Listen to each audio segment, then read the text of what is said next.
Hey guys, in this analysis, I was able to get fellow content creator and coach MidKnight to join me for Zeno's analysis in Game 3 of DLNS 47 Grand Finals. He recently updated a video as well, so go give that a watch too. Let me know if you guys would be interested in having me bring in other coaches to help with future analyses. And with that, let's get into the video. Don't worry, boys and girls, time's on our side. And we're here with MidKnight. Woo! Yeah, I'm just not expecting too much in this lane, to be honest. Yeah, everyone's playing pretty passively. Yep. Extra regens is good for sustain in lane. But you'll see sometimes in more aggressive lanes, people will go resto shots. So this is telling me that he's going to be roaming a little bit more. Yeah, I mean, Mirage is pretty unkillable, like undiveable, so he's a pretty strong anchor to enable the Paradox to run around the map, farming boxes or roaming. It's a level on Carbine. I mean, that's why you don't click the level and why you use controller alt and the ability key. Yeah. But the other reason for it is just to combo Pulse Grenade with Carbine. So he'll sometimes throw the nade in order to, like while he's charging up the Carbine, to then shoot it to kind of hold them in place for a bit. To get an extra it's tick of important to throw Carbine the damage. nade first. Yeah. Yeah, important to throw the nade first when you're doing that. I'm fighting for the tier 1 here. Or just this really weird angle which makes it so they can't walk up to really hit the Warden without taking a bunch of damage from behind. Monster Rounds just helps with pushing out the wave. They're going to be looking to hard push the wave in order to just try and get the Guardian as quickly as possible, so that it frees up the Paradox and allows the Mirage to stay in the lane and just farm up and anchor it.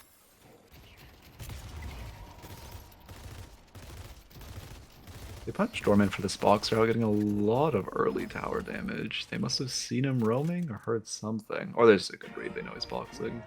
Yeah, that's a fair point. I mean, they probably heard him with the Billy Eternus or something, but also the lack of pressure in the lane could also signify it. Like, they probably noticed that the Warden was playing a little bit more reserved, and therefore allowed themselves to play a little bit more aggressive in the lane.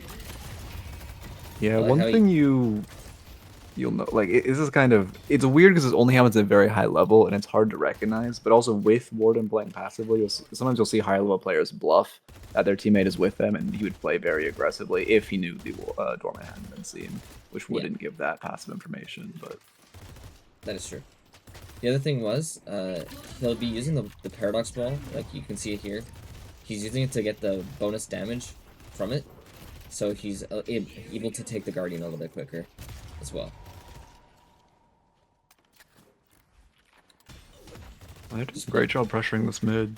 Surprising to see that Dorman being more active in the para early. Yeah, it is a little bit surprising, but just due to the nature of the lane, it's a little bit hard for the Dorman's poke to actually stick. Just due to the fact that Mirage Scarabs will heal, and then the Paradox has things like extra regen and monster rounds to heal up. Yeah, what are the... Can we get a tab check? What are the Warden and Dorman's items? I see the Doorman. Oh, okay, I see, yeah. A lot more meaningful poke on. This is the thing that I often see with melee creeps, is they often build very aggressively in general, but to do that they have to play a little bit more defensively a lot of the time. So it's a little bit of a risk versus reward situation, where it doesn't really benefit them, but it's also kind of why they tend to lose a decent amount of lanes. Except for the ones where, like, they don't get matched with the aggression. So, like, Mirage Paradox can match the Doorman and Warden in aggression, making it a little bit scarier. Yeah, I mean, that kill shows the damage. Then also one thing is with the itemization is it does make Doorman's roams a lot scarier than the Paradoxes. Since, I mean, she does have a kit that's good for ganking, but double defenses. Yeah, so there's his first offensive with Mystic Shot. It's just good solid damage into the game, and it's good burst because it pairs well with Carbine. He's sitting on AP. Is this intentional? He might be saving it for the ult. Oh, yeah, that makes sense. To reduce the cooldown, to look for some picks. One thing I know, we don't see this that much. I know Highdocker was a really big fan of it, was saving AP to, like, hot level the ability you needed on the fight, if you needed Ivy Stone form or not. I don't know how much it's worth, but I know he was a big fan of doing that back in the day. Yeah, it makes sense in certain lanes where you're not playing it as aggressively. where you can play a little bit more reactive on it, but on lanes that you'd want to win, you kind of want to use those AP points as soon as possible. But you'll see it oftentimes with like ward and ult as well. Like you'll sometimes see it where people will save up 2 points for ult just to use it immediately once they get it, and then have that spike, like that huge spike for the fight. Yeah, it does go right into the ult. Okay. Well, they only put 1 into the ult, which is a little interesting. Well, I mean, it's in the second. Oh yeah, yeah. Go into ult as well. One. Yeah. You're right. Yeah, there it is. It is. I mean, they're just putting a lot of pressure on this tower, but I'm very surprised by 0 roams at this point in the game. I am as well. I've been training my whole life. And another thing that's kind of interesting to note is that the Paradox and Mirage weren't actually boxing as much as other lanes or other lanes might. And that's just because they're trying to push and pressure down the Guardian as quickly as possible. They instantly are clearing the wave and then pushing in. Yeah. And when you have constant pressure, it also makes it a lot harder for the Doorman to roam, as we saw the one time he roams. They just got half the tower's HP. Yeah, exactly. Really good counter to heroes you know want to roam like Calico is if you just keep the wave at their Guardian, they just never can. Yeah. Otherwise, they just lose the game in general, or unless they have a good anchor. If they have a good anchor, then it can work pretty decently. And this is kind of goes to show where John didn't really have the items to really anchor properly solo, which is why the Doorman was kind of forced to come back a few times. So it's good recognition from Popper's pupils to apply the aggression where it can be applied.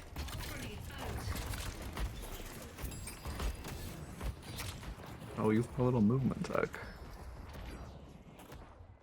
I don't know how to explain it, but I mean, minor movement note is like, notice he dashed into the stairs and then wall jumped. If you're watching high level players, they will always wall bounce upstairs just because it's more efficient and slopes make you a little slower. Yeah. It's also a way to conserve stamina and build a momentum in order to help roam around the map. So whenever you see it, you'll always see like people doing sliding down something into like a corner boost and whatever, and that just helps boost them around the map and conserve stamina for the fights that are to come.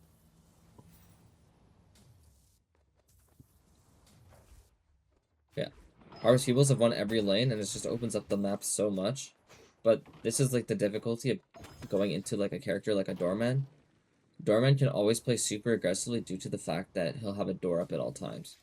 And he can also just ult something to like get a free pick if you play too aggressively. Great carbine. Yeah. Oh, great swap. Yep, swap. He's buying a lot of time here too. Yeah, good juke. Yeah, this is great healing from the Apollo too.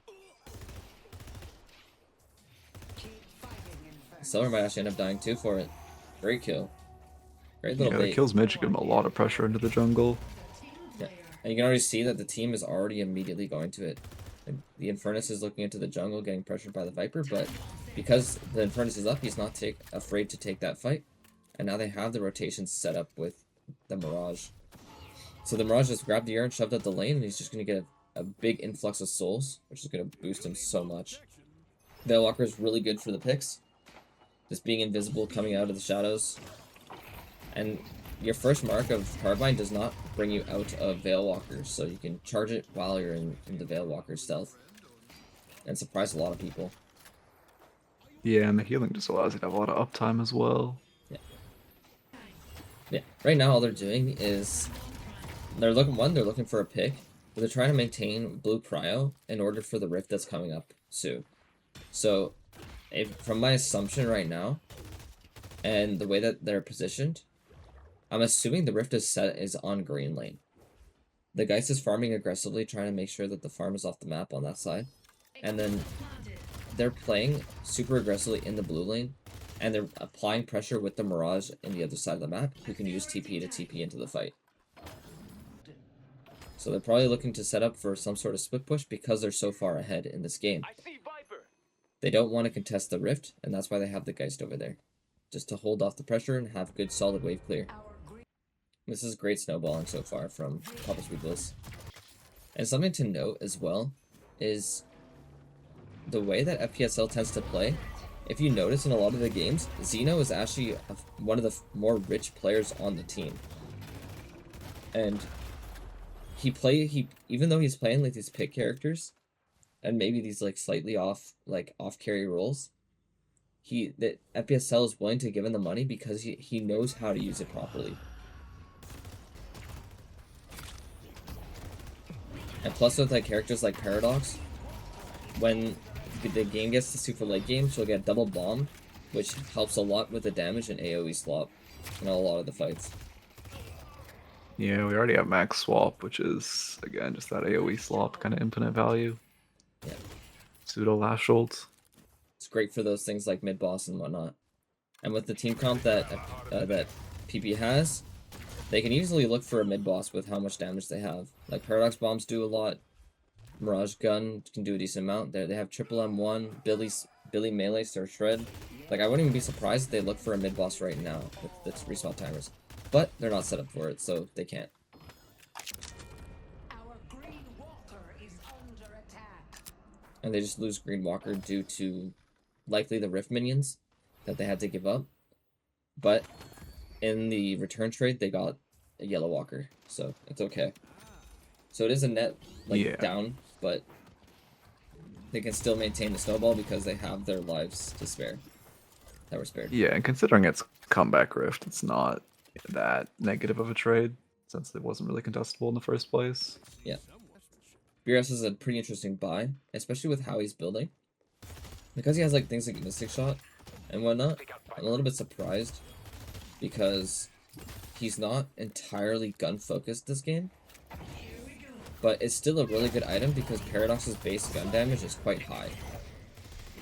I mean, also his team has a lot of gun, and then because they're so winning so much, he's not really going to get slot locked creating 3 tier 2s for his Spirit Spike. That's a really good point. Would. Especially in the early game, yeah, they are kind of decently gun heavy.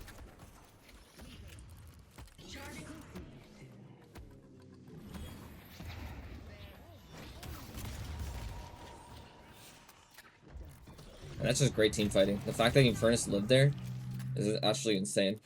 And they're 20k up off 14 minutes. This is an insane game from Paupers Peoples. They're dumpstering on melee Great creeps. way to juggle aggro. And I love this. They're already set up for Earn right away. And you can see that Do is trying to do something in this game right now. So he had tried to aggressively push the side lane to maybe grab the Earn, but ultimately failed because Paupers Peoples were able to react. And he himself cannot 1v1 like anybody.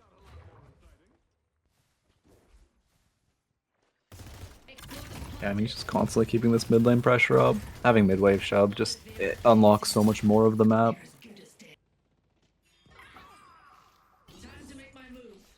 Looking for the Viper 1v1 with swap, and slowing Xe could 100 to 0 her.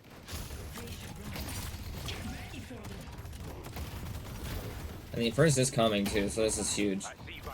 Good Bola attempt, like, but in the end, like, she's still dead. But that was a good run from Average to go help Zeno with that kill. Yeah, it was good to know she was going to try to force the Guardian. They want, it's melee creeps really wants mid Guardian. Because again, another reason Paupers Peoples was able to get so much pressure in mid just constantly is because of that Guardian. Yeah. Just getting the Guardian off the map just opens up so much space. I talk about it all the time in other videos as well, where the team that usually gets Blue Walker like first has a pretty decent chance of winning the game just because of how much space opens up.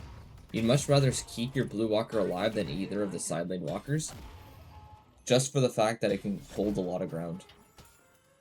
And then, I mean, one other thing with that is because the walkers get stronger as you progressively kill them, getting the Blue Walker dead sooner means the Blue Walker won't get stronger, and the map geometry is significantly more favorable for the team defending blue, along with it just being easier to rotate too, since it's in the middle of the map.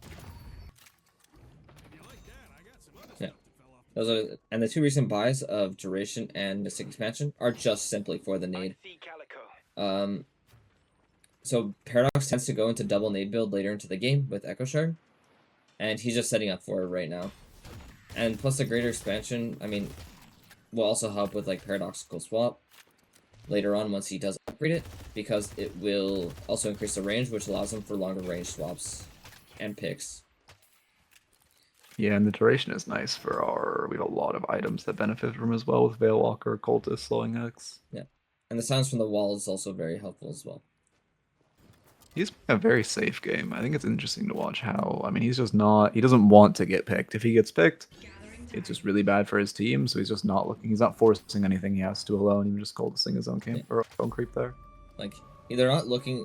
They're not putting, like they're putting pressure, but they're not forcing anything, because the moment they try forcing something, it can put them into a bad position and allow melee creeps to come back into the game. Yeah, especially with, I mean, Calico is an assassin on the other team, and then just a lot of one shot with Viper and Silver. Yeah. Yeah. I think this was a little bit of a mistake from Zeno. I know he tried looking for the pick onto the Calico, but he did end up giving up a lot of blue wave pressure. And if melee creeps played it like maybe slightly better, they could have maybe traded a blue walker for their side walker, which just allows them to come back into the game through this right side of the map.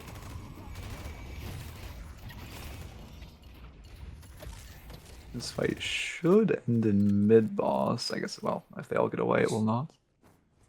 But the big thing is, they did get a value ultimate out of the Warden, which right now is a little bit more ult focused. Yeah, there it is. But there you go. And I like this mid-boss call. They're up 20k. They know they're stronger. They have decent ultis with the Apollo ult just being the last one alive. But their AoE is just fantastic with like Eternus, Geist Swarm, Mirage Nados. They're just doing this to force a fight. And the Paradox Bomb just went so hard in the middle of that. And melee creeps is insane. Melee creeps is forced to contest there for the simple reason that if they don't, they're just gonna lose the game almost on the spot, because Popper's Hubos are just gonna push out every lane, take the mid walker, and slowly push into the base with the last bit of rejuve. And they're not gonna be playing scared at all because of the fact that they have triple rejuve, and they're gonna use it very, very willingly. And he's just saving up for Echo Shard right now. Yeah, we'll just probably place a little slow for a second, get Urn, get Wave Prio by, and then they'll look to put some pressure on the base with the last minute and a half of rejuve. This is like super small too. This is like one thing I actually really like about the rejuve change. They reduced the amount of time by a full minute of the rejuve crystal. This is a while ago patch, but I think it's a good change because it forces people to play a little bit more proactive with the rejuve crystal, rather than just having it, holding it onto it for a long while, and essentially just like stealing a bunch of jungle or whatever. Like you're forced to actually do something with it now, or more so than before, which is I think a change in the next direction, in a good direction. But the other thing is like he's not looking for picks too much unless they're completely isolated, because he's still relatively squishy with his build. He only has his green spike, doesn't really have any resistances other than the one from like superior duration and bull resist shredder. So it gets a little scary if he's in a big team fight trying to swap an individual. Burning a couple of rejuves, but I mean, even with Billy 1 HP, you don't really have the time to reset with only 1 minute left, so they're just gonna look for a shrine. Should be able to take one. Yeah, Oh, this Veil and Truck, people do not use this enough. That like little tuck, that little angle is just so strong and very difficult to contest. It's also great with Veil Walker because you can just like go into it, go invisible real quick, get some health back. Great swap for 2. Great swap. Classic BM lag though. BM pause. Yeah. This is just a dumpster. They're making light work out of melee creeps right now. But they're just keeping everything super simple. They're not doing anything too fancy. There's not many deaths either. They only died 11 times this game, and most of them are on the Geist. Literally everyone else doesn't have any deaths. And it makes sense, because the Geist is being isolated for a large portion of the game. So, even though the Geist is dying and not having the best game, the rest of the Pauper's Pupils is having the best game that they can have, like, ever. They're just able to create so much space and take so much off the map because the enemy team is trying to pick off their weakest player. Because it's like one of their only ways back into the game.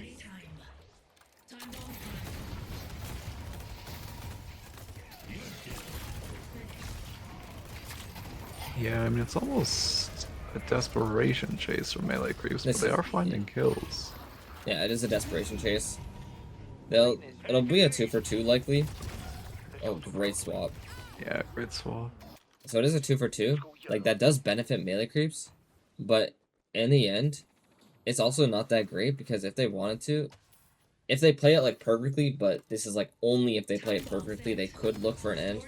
But there's no reason to risk it right now. They have a 40k lead. They don't want to lose it. Just play safe. Wait till the next mid boss and then end the game that way. Yeah, there's also just a ton of farm on map to secure with the kill pressure.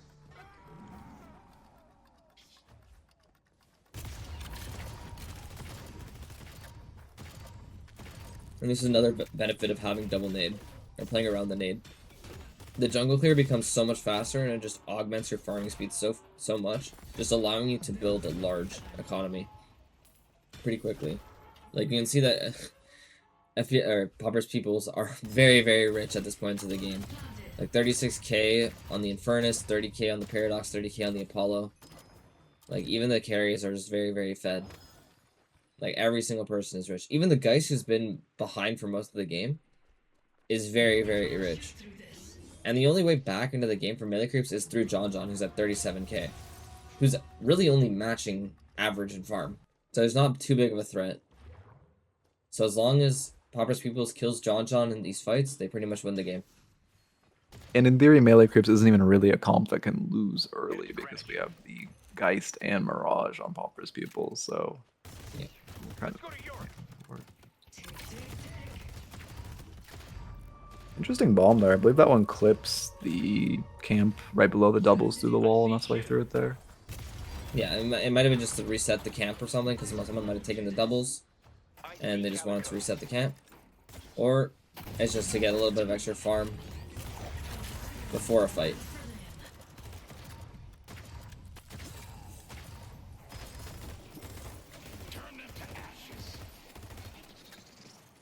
That's a big pick.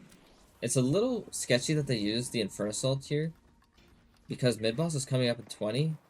I kind of wish they saved it for the mid-boss fight. Even though they had the kill threat on Saya, it wasn't really worth to use it there when they should just use it for the mid-boss contest and just straight up win the game off of it. Yeah, just keeping a ton of pressure up because melee creeps has to be scared of the mids. They have to walk up to check, and then Pauper's Peoples just runs them down. I love that little play.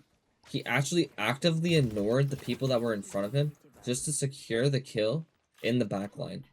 He understands that the pick is more valuable than anything else and wants to make sure that he's securing the kill, especially onto the doorman, who can definitely change the tides of the game with the Vortex Web into a cart combo with a door to push people out and look for a redo steal. And I love how Zeno's just looking to buy time here.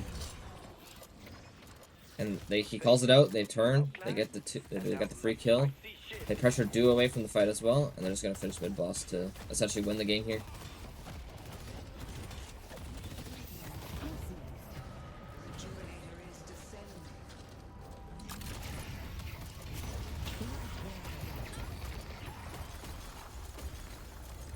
Even though they get all three, I think it's important to note that that mid-boss is just there to get the fight. They want to just win this fight, and so they can end. They've already dropped, they don't care. As long as they win the fight, they just have to push out blue wave and end the game. Also just popping Cultist for the buff. I mean, it's not like they can really lose this fight, but the extra damage is nice.